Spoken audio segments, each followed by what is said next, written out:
Well, so I grew up here on Maui and lived in affordable housing, was raised by a single mom who was living paycheck to paycheck. There was me, my brother, my sister. And from a very young age, we started trying to contribute to the household. So we'd sell spam musubis after school. We would, Nice. buy candies from like Costco or a wholesale area and then sell them at school too to our friends. That's But awesome.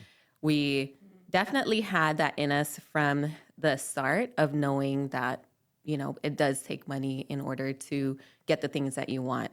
And Yeah. so I think when you come from humble beginnings, it's a little bit more difficult to be in charge of your finances. You know you don't have money, but as far as like managing your money, you're not very aware of that. So I graduated from Maui High School, put myself through college, and of course, we know college is very expensive, but I knew that I'd wanted a different path for my life than the one that I grew up with. And so going to college really taught me how to manage money, but then I also got into a lot of debt just because of the Right. cost of books, of courses. Yeah. And along the way, I had my first daughter while I was a sophomore in Oh, wow. college, I didn't know that. That's second crazy. Yeah. year. Yeah. So when had her, luckily on campus, they had a daycare.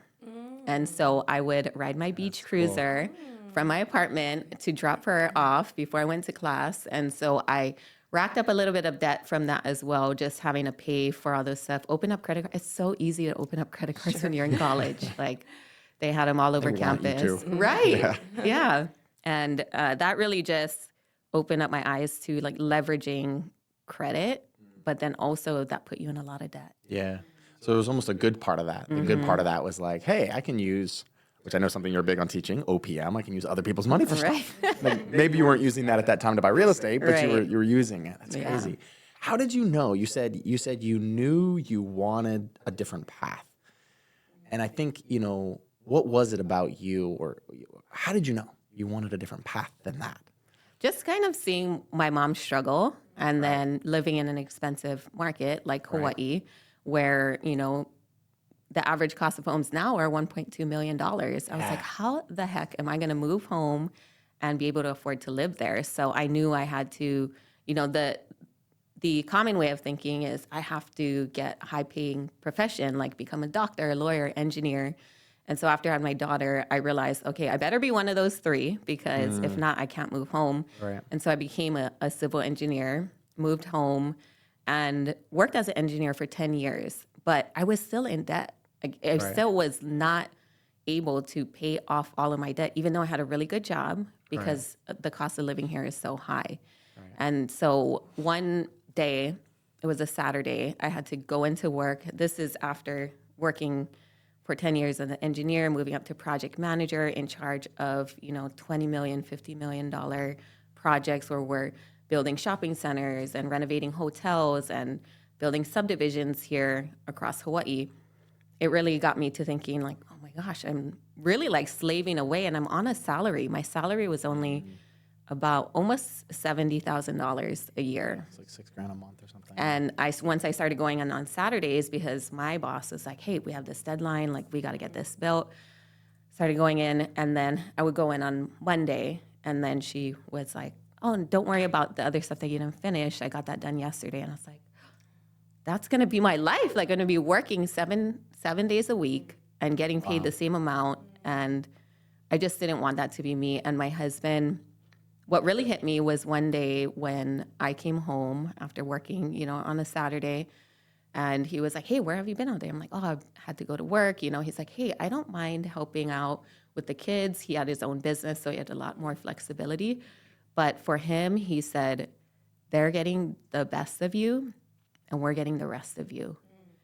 And I think that is the moment that really hit me, like, oh my gosh, you're right. And I'm choosing this life. My mom didn't have a choice.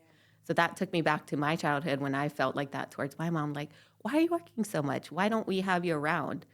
But I had made a better life for myself, but I was choosing to be away from them. So Yeah, I get goosebumps on that part of your story because I think we follow Tony Robbins a lot, and Tony Robbins talks about how like all decisions come from this balance of like pain and pleasure, right? And when pain becomes great enough, or sometimes pleasure becomes great enough, that's what gets us to make decisions. And so you had to reach like that emotional threshold of like, no. Yeah. No, not Right. another day.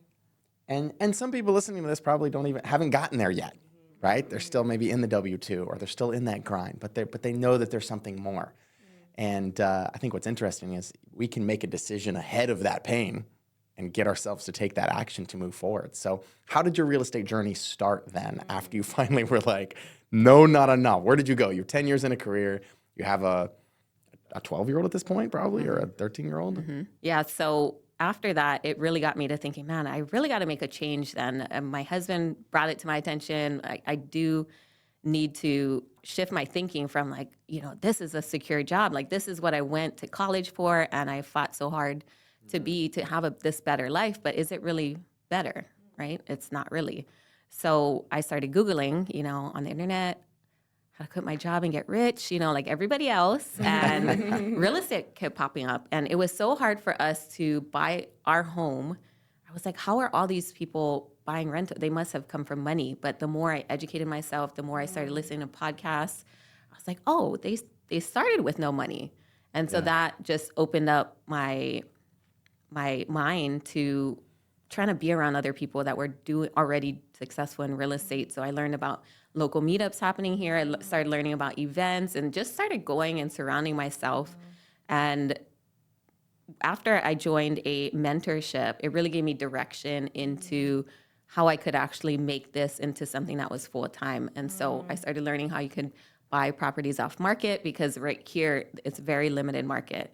And so drove for dollars, cold called, door knocked, and got my first deal at a foreclosure auction. And it was a condo.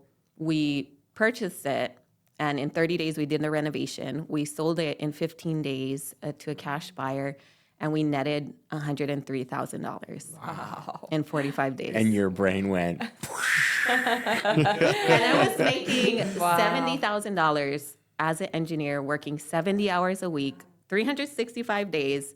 And I did this one deal, and it made me more in 45 entire days year. than in a year. So that was okay, I better do this full time.